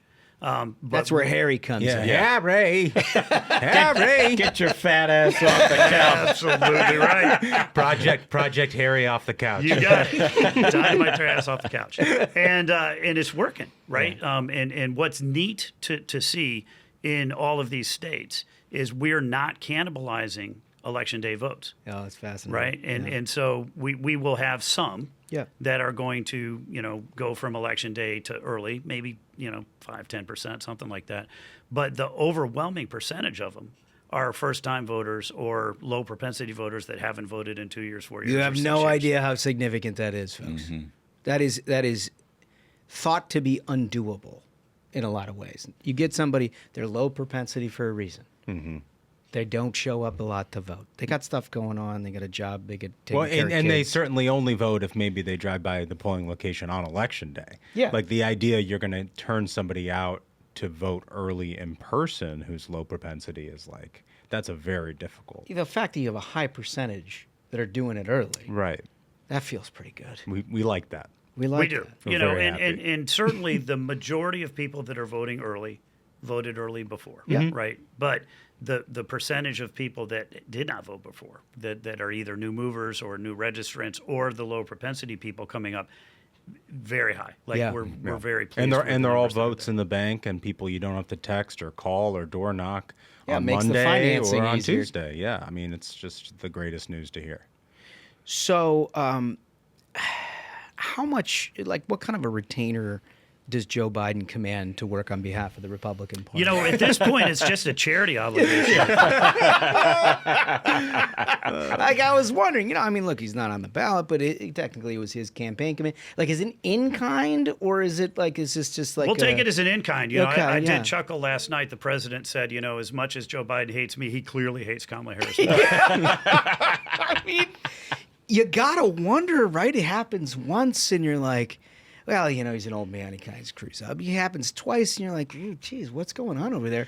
Happens last night when she's doing the closing message, and he calls everybody garbage. So my one piece of advice to Donald Trump, and if we somehow got to talk to him before Election Day, would be, before you accept that concession call from Kamala Harris, go ahead and give Joe a ring and thank him. Just thank him for his hard work. It's very funny. Just for his hard work. Yeah. It's hard when you're 80 whatever years old, and he's really been putting in some hours. He has, funny. But I do think there's one thing that's kind of serious about all this, which is that I mentioned earlier, President Trump has a closing argument. Right. Yeah. He's going to rebuild the southern border, restore our economy, and he's going to make sure that we're strong enough to protect our interests at home and abroad. Right. And we can talk about the border and all of the things that Kamala Harris did, and we can talk about the economy. There's all kinds of places that you could go down there. The Democratic close in this election, which they admit is one of the most important ever, is Donald Trump is a really awful human being. He's a terrible, terrible, terrible person. Does that sound like the happy warrior talk we heard this summer? I don't hear any joy in that. I didn't feel joy. For them to compare him to Hitler, I spent some time up in Madison Square Garden with a 94-year-old Holocaust survivor, a guy named Jerry Worski that I met in Israel. Yeah. This guy is amazing, just an absolute treasure of a human being. That Donald Trump has done more for the Israeli people and the Jewish people than any president. I mean, you think about Golan Heights, you think about moving the embassy, you think about the Abraham Accords. No question about it. I don't think it's close. For them to call him Hitler, right? And it's not just the operatives on MSNBC, right? It is Kamala Harris who is saying this guy is Hitler. Yeah. It is Hillary Clinton. Not to mention his son-in-law and daughter. I mean, it's just like the most bizarre thing. Right. Ever. that shows you how desperate they are to come up with a final argument, right? Yeah. And you go back to Hillary with deplorables, and now you add, garbage to it. Really, truly is amazing that. And then Barack Obama says, "I don't understand how we got here with all the negative in politics." Yeah. Why are we so divided? I wonder why that is. Well, he's got an awful lot to do with it. And listen, President Trump is bringing it back. One last question. I know this election day involves you probably being on the phone for like 23 hours and like directing and doing stuff. But you've been in this business a long time. And did you ever have like an election day routine where you just did something? Because, you got that gap in the middle of the day where everybody in the world calls and like, what do you know? And like, there's nothing to know. Right. I mean, like people be saying in precinct reports and how many people have come in and whatever. Like, but you get that. So, but there's not a lot that you can do this time around, notwithstanding. Like, what do you do to take your mind off? So when I was the North Carolina chair, it was great because I would start out down east. Yeah. And I would go to a polling location. So you'd go and I would work it out, and then I would go to like 5 or 6 or 7 different polling locations across the state, and I'd end up at home. Yeah. Or I'd end up at the state party and kind of do it. Obviously, we're not going to hopscotch across the country here. I'm going to do that on Monday. But on Tuesday, I think, we'll be down at Palm Beach, and I think a lot of it, honestly, is going to be 2 things. One, talking to the press and just kind of giving the, hey, everything looked great, Donald Trump, and closing arguments, things along those lines. And then working with the legal teams and just making absolutely sure that the war rooms that we have set up in every state, what are we hearing? What are we seeing there? Like what types of issues are popping up, and making sure that our national war room is going to be ready to go. Are we going to have to file challenges? Are we going to have to file protests? Are we going to have to defend against those in every single state? Now that we've kind of built this apparatus for the first time, I really am going to be very mechanically oriented in making sure that everything goes off without a hitch. Yeah, we got the right man on the job. There's no question about it. You want somebody who's done it before and done it well.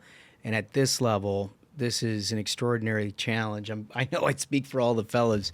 We're eternally grateful that you've decided to do this, because I feel more confident about this than I have an awful lot of stuff. Good luck. Good luck in the final few days. Hopefully we get a chance to connect on the back end and talk about all of the good stuff that has come our way. No, we will do it. Definitely appreciate you guys. It was a great opportunity. I was traveling the last few days, and it was nice to kind of come back in off the trail and get to see you guys here. And then we're going to turn around tomorrow and go right back out to the trail. Next time we'll see if we can't do it with a bourbon or something to celebrate his guy's good work. Yeah. After he gets out of the war room, you need sobriety in a war room. Yeah. Well, he's certainly not going to be fielding any calls from the big guy on election day. I know that. You're the man. Thank you so much for joining us. Really appreciate it. Man, I love that guy, and he really knows what he's doing, and Republicans are fortunate to have somebody like him in that job at this time. Yeah, totally. The other thing, you talked about the lawsuits that they filed in Pennsylvania based upon the video that we showed of the woman being escorted out and them getting people out of line or whatever. They won them. Not surprised. Right after we interviewed him, they won those, and they opened up Bucks County for further voting. That's a big difference, guys. I mean, if you're a longtime listener, if you've been OG Ruthless person, the one thing that we complained about in 2020 was don't complain after the fact.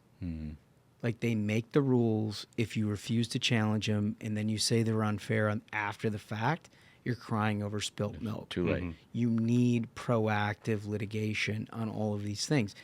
They've won. They won the Virginia thing yesterday, right? I mean, Governor Youngkin was outraged by the fact that a appellate court decided that he couldn't take illegal aliens off the voting rolls. And Democrats sued to put the illegals back on. The Biden administration. What in the world were they thinking? The Biden administration. Well, as I said on Fox, they are who we thought they are. That's exactly right. Paraphrase of Denny Crane, right? That's what they are. Yeah. But like, Youngkin started fighting it. RNC picked it up. They won in the Supreme Court, taking them off the rolls. They won in Bucks County. they're opening early vote for another couple days. This is what winning feels like. You got to have a smart strategy and actually execute it. You can't just like look back and complain about everything. This is exactly what they should be doing. And he's going to be a huge resource to all of us as we look on election day about abnormalities or anything else that comes up. Don't fall victim to like weird conspiracy shit, because it only eliminates the credibility of the smart people who are actually fighting on your behalf. It's true. You guys want some variety? Yes. Love it. Okay. This one's awesome. Yeah, I think this might actually be one of our greatest variety sections ever in a show. Cannot wait. So we were joking about the fact that this place in Ohio, everybody's putting out Halloween stuff. Yeah, giant inflatable pumpkin. Yeah. And there was some news clip basically about how this cop was out there and he was trying to get this like giant pumpkin off the road, and we laughed about it. He kind of got like enveloped in the pumpkin. I think you made a joke. Yeah. I was like, somebody should FOIA for that body cam footage. This is why you're the best listeners in the business. It turns out Brian Anderson of Arizona did just a thing. Our audience is so good.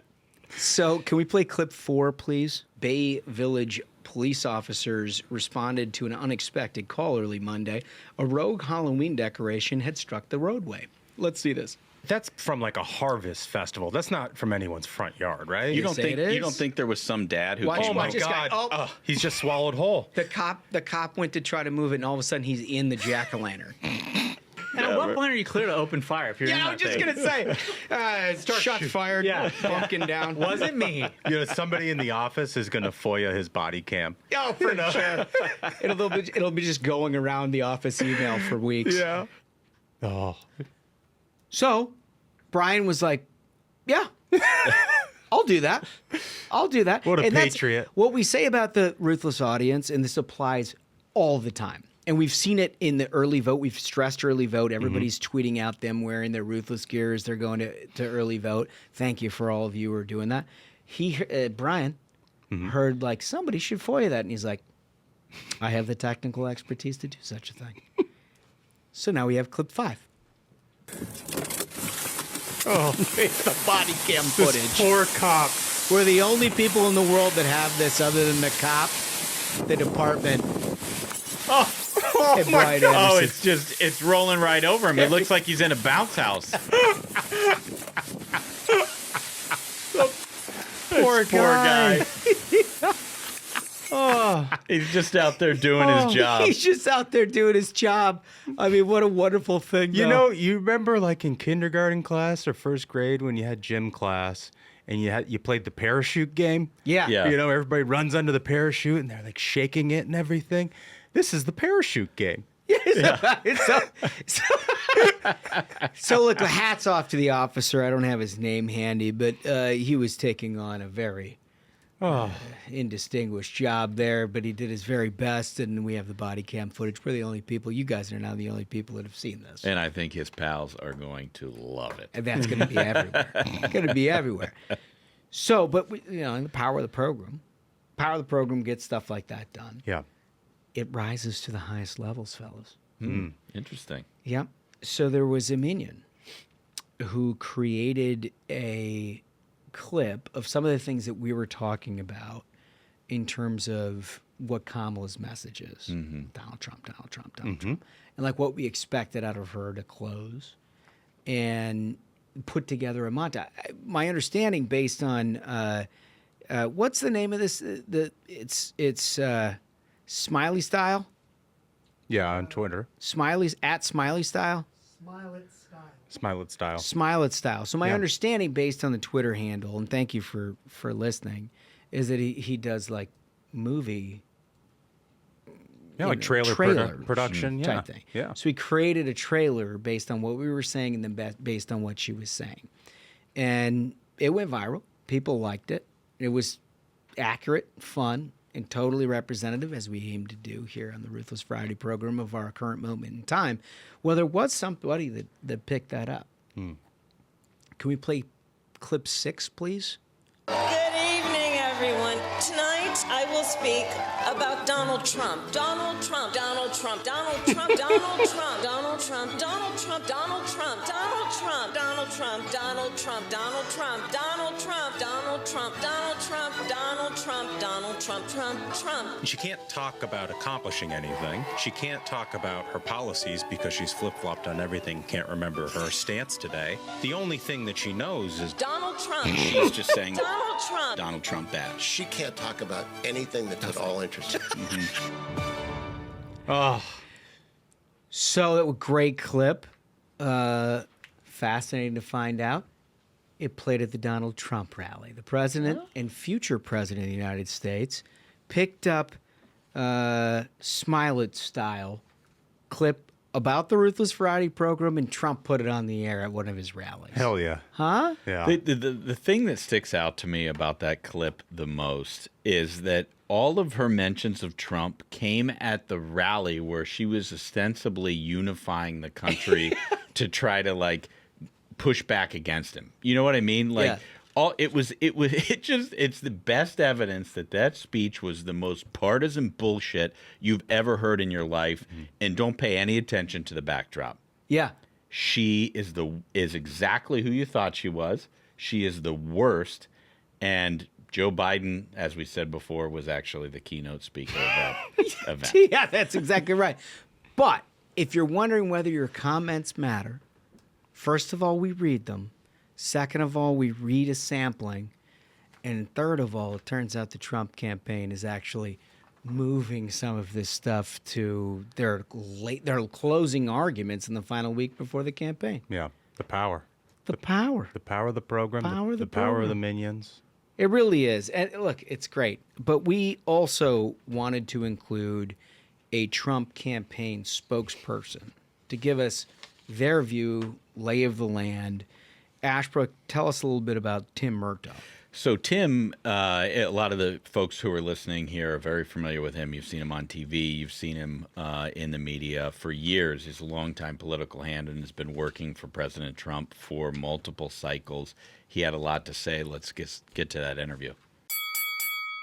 Well, it's garbage day here at the Ruthless Variety program, and to celebrate, we've invited a very, very special guest, Tim Murtaugh with the Trump campaign, top spokesman, communicator. He's been with them for a long time, and we're happy to have you here today, Tim. I'm thrilled to be here. Big fans of the show and the program here, as you say, and I couldn't wait to get on here. It's fantastic. Made the trip all the way from West Palm Beach, Florida, just for this. Honest to God. And garbage day, I do not take offense to that because we're trying to fight through it, and I'm sure we'll talk about that, but I appreciate you bringing it up. Yeah, well, you're a real gentleman, Tim, for coming in, and you got an awful lot going on here down in the final stretch. And obviously last night Biden made huge news, just stepped all over what Kamala was trying to sell. But one of the things people are talking about is that she really doesn't have much to sell. She really doesn't have a message, and Trump does. I wonder if you could talk about the dichotomy there. Yeah, it really is a dichotomy. It's two distinctly different campaigns. One with a positive message, that's the Trump campaign of what Donald Trump is going to do to fix all the problems that are facing the country, and one who has never really been able to find a message. Kamala Harris has never really articulated a reason why she wants to be president and why she should be president. Yeah. And it all fell apart 1 week before the election. On Tuesday night, she had this big, much hyped speech at the Ellipse where she was, it's the site of the January 6th and all that, and that's what she was going to, her closing message basically is Trump is bad. And if I want to take a step back about this is a 9-year messaging effort by the Democrats going back to 2015, ever since Donald Trump came down the golden escalator, right? They've been saying the same things about him over and over again. He's a bad man. He's a bad person. He's dangerous. He's an insurrectionist. He's a dictator, all this stuff. Hitler, the whole business. And this is a 9-year effort. We're coming down to the closing stretch of his third run for governor. And what is the result of that messaging effort by the Democrats? Well, Donald Trump is winning. So this has to be viewed as the most colossal messaging failure in American political history. 9 years they've been pushing this message, and the result is he's winning. And so what is Kamala Harris's response to this? Well, for the final week, she's going to do more of it. It's just brilliant. So she goes out there, and she's supposed to launch this big speech, and she's claiming that she's going to talk about how she's going to lead the country forward and all that stuff. And Joe Biden I don't know if you want to say that he did it on purpose or what, but boy, he stepped all over it. Said that Donald Trump's supporters, the only thing that he sees that are garbage is Donald Trump's supporters. That is just put that in the same category as Hillary's deplorables. Yeah. You can even bring back Barack Obama bitter clingers to their guns and Bibles. God knows that about the Madison Square Garden rally that Donald Trump just had this past weekend. Enormous success. Blew the roof off of that place like he was the one-man Rolling Stones, without a guitar or anything like that. And you got Tim Walz and everybody else running around saying it was a Nazi rally. Yeah. And now that Trump supporters are garbage, that just tells you how they view fully half the country. We believe more than half the country, since Donald Trump is winning this race. And these are the people who claim to want to lead the entire country, where they think that half of the people are just despicable people that are not belonging in polite society. It's outrageous that someone would close their campaign this way. Well, Kamala's allies in the media know that this is a huge problem. They knew instantly, and you saw right away they tried to clean up everything. Politico was unbelievable. I couldn't believe it. And the guy who wrote that, maybe you didn't see this. The guy who wrote that just signed a deal with MSNBC yesterday morning. Shocking. Yeah, I'm shocking. Yeah, that was the gift of the apostrophe, right? Yeah. They moved an apostrophe for him, even though if you watch the video, I think they were hoping that at that point that there would not be video. Because when he was doing that, when he was writing that story in Politico, he was like, oh, this is actually what he said. But now you watch that video, it's plain as day that Joe Biden is talking about Donald Trump supporters are garbage. That's exactly what he was talking about. But they know it's a problem, and which is why they're working overtime to paper over it, try to change the subject to anything else. But what they can't change the subject to your point, is whatever her message is, because she really doesn't have one. Yeah, to their credit, the morning shows on Wednesday morning, Tim Walz was already scheduled to be on there, and they hit him with it right away. Oh, did they? Yeah, and they're like, what is all this? Doesn't this kind of go right into the category? Doesn't that step on your message? And he's like, oh, no, of course not. But it does. Yeah. And here, this is what... This race has always, I believe, set up very well for Donald Trump to win. This is his third run for president. But everyone who is going to vote in this election has lived through both administrations. And they remember the Trump years. In the Trump years, the economy was great. There was no inflation. Our southern border with Mexico was secure. And the world was largely at peace, the world at large. Under Kamala Harris and Joe Biden, the economy is in shambles. Inflation went through the roof. Prices are still too high. The southern border may as well not even exist. It's been effectively erased, and the world itself is on fire. It's a pretty easy choice, and so that's what our closing message has been, and will continue to be for the remaining 4 or 5 days that we have left here, as this episode will air. And it boils down to this: it's very simple. Kamala Harris broke it, and Donald Trump will fix it. And her closing message is, Donald Trump is bad, and so are everyone who supports him. And we've been hearing that for 9 years now, and they're one more time with feeling, but it hasn't worked yet, and we don't see how it's going to work. We look at the battleground polls and our internals, which we released recently, and they remain this way. Donald Trump has a lead in all 7 battleground states. And they're the ones that everyone talks about. I think everybody knows which states we're talking about. But right now, we feel pretty good. But you got to run through the tape. These polls are nothing more than theoretical election results. Yeah, the thing that we've been talking about over and over on the show is get out, early vote. But what we know is that's not enough. You can't just rely on the early vote. Everybody has to turn out next Tuesday. And we all know, we expect big things out of President Trump over the next few days. Obviously going to be barnstorming the country, as every candidate, normal candidate for president would. Right. And we know what those 7 battleground states are. Tim, I wonder if you could give our listeners 1 or 2 states that they should watch next Tuesday night that could surprise people. Yeah, I think there are a couple states, a handful of states that could be surprising. And the 7 battleground states that everybody talks about is Georgia, North Carolina, Pennsylvania, Michigan, Wisconsin, Nevada, and Arizona, just going around geographically, sort of in a circle there. But there are a couple that are starting to look like they're very interesting. One of them is Virginia, right outside of D.C., and the president's going to make a campaign stop there in the Roanoke area, which I think is going to probably surprise a lot of people and maybe drag Virginia into his column. But it is right there on the edge now. New Mexico is another one where it is actually really very interesting, and the campaign's going to spend some time there. Another one, and I don't know if we're going to make a visit or anything, but another one to keep an eye on is New Hampshire. New Hampshire is another one that looks like it's coming back into play. And so while we do feel very good about the 7 battleground states, and we think that Donald Trump has a lead there are some other ones that are, coming a little bit further within reach, let's say. We like it a lot. So you can break down the blue wall and head right into their states that they never thought in their wildest dreams would be competitive. I mean, this is a real sign of weakness from Democrats. Oh, I think so. And there's a lot of reasons for that. Let's take Pennsylvania. Everybody, I think, considers it probably the most important, certainly the most important state for Kamala Harris. I don't think she can win without Pennsylvania.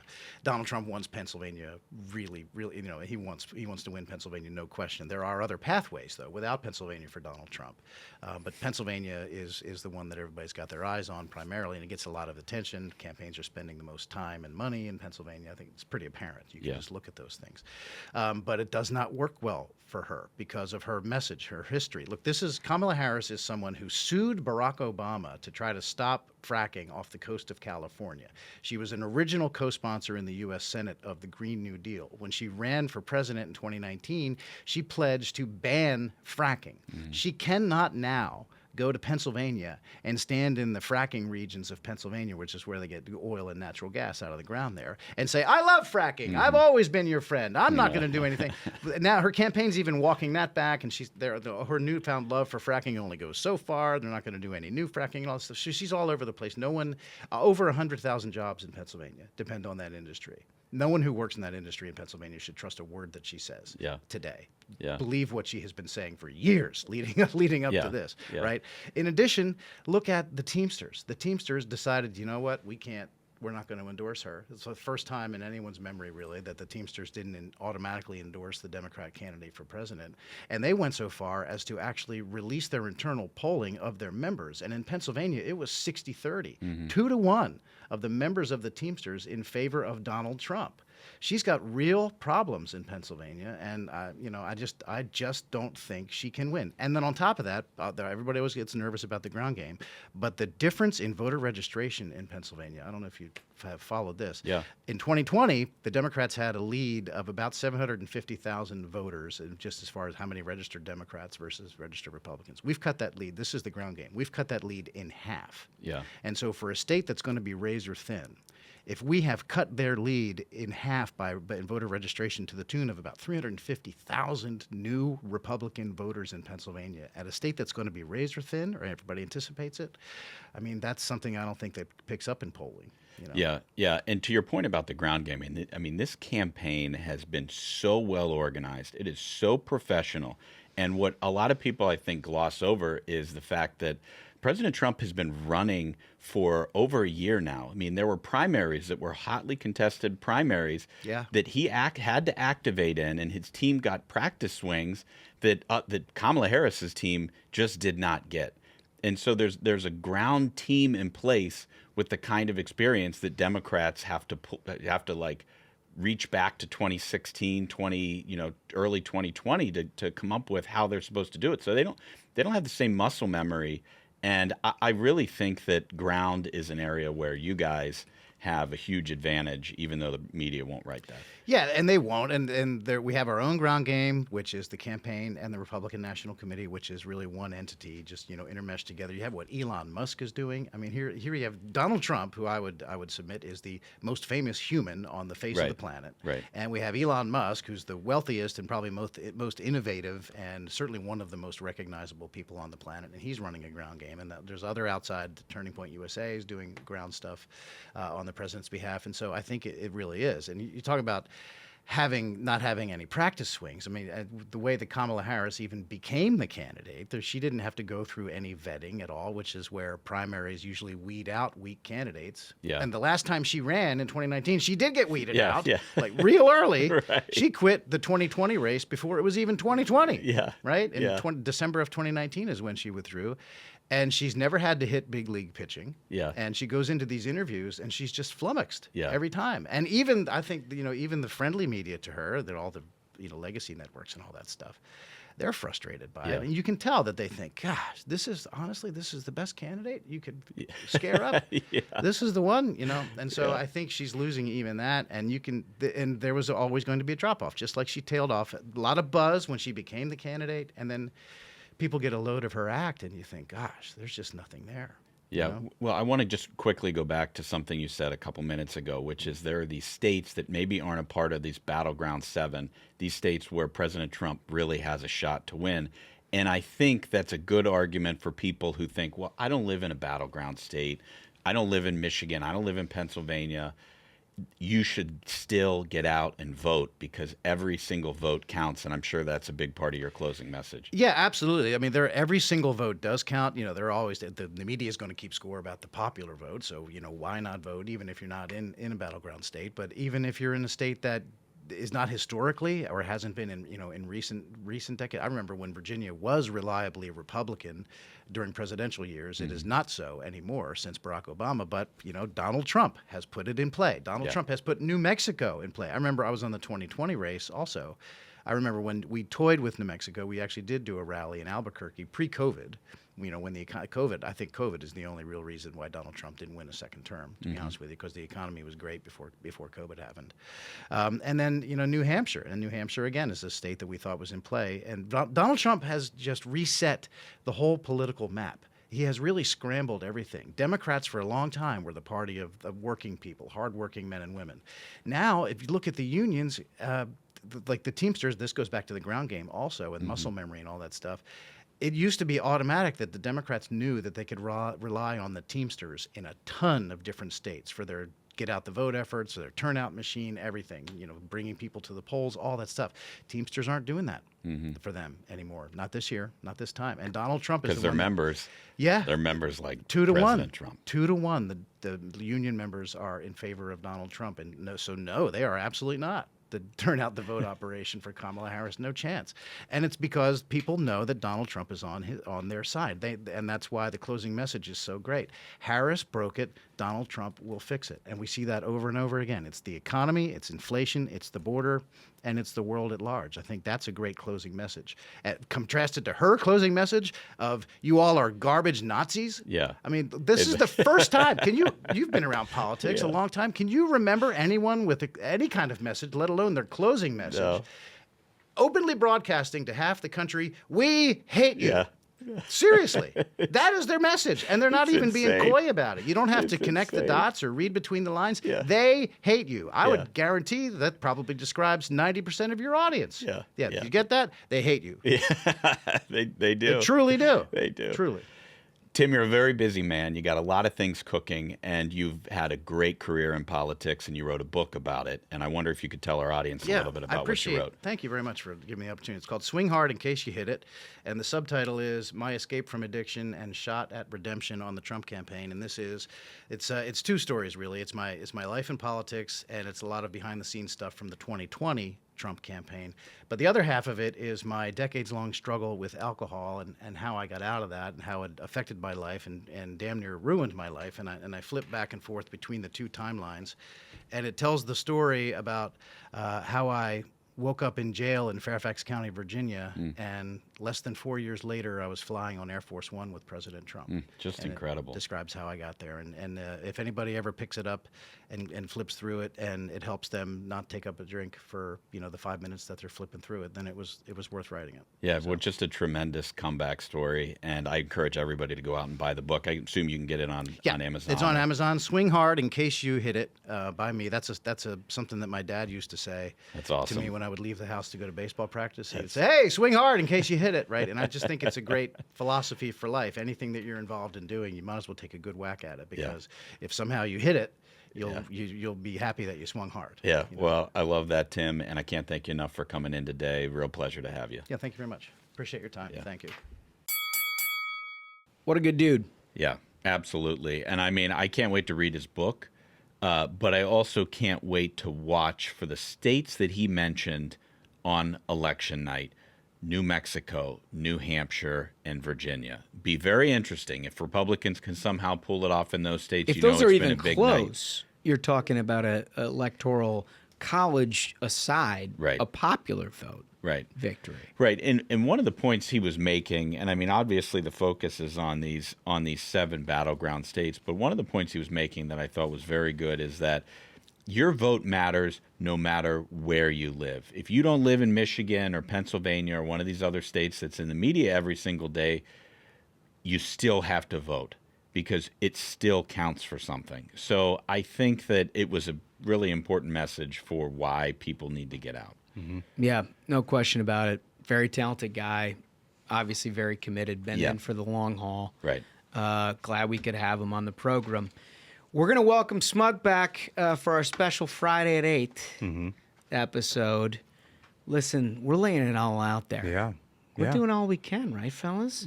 Inch by inch, we are crawling through that sewer pipe to the light at the end of the tunnel. Yeah, Andy Dufresne. Yeah. Crawled through a river of shit and came out clean on the other side. Yeah. You really won't want to miss it. 8 p.m. Eastern. YouTube. You got to like and subscribe, though, because you're going to need the ding. Because, we're up to things on Friday night, but you get the ding, you click on it, and here we are. I promise to be as drunk as I was last week. Is that right? Were you drunk? Were you overserved last week? No, I don't know what you're talking about. Oh, wait. Did people make notice of that? In the comments. We do read the comments, yes. But I think I was just well lubricated. Okay.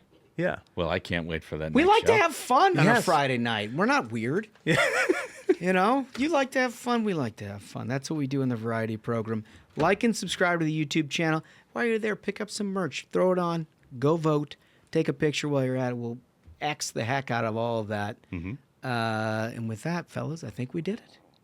I think so. Let's go to Amanda Henneberg. Another banger of an episode, folks. So until next time, minions, keep the faith, hold the line, and own the libs. Stay ruthless.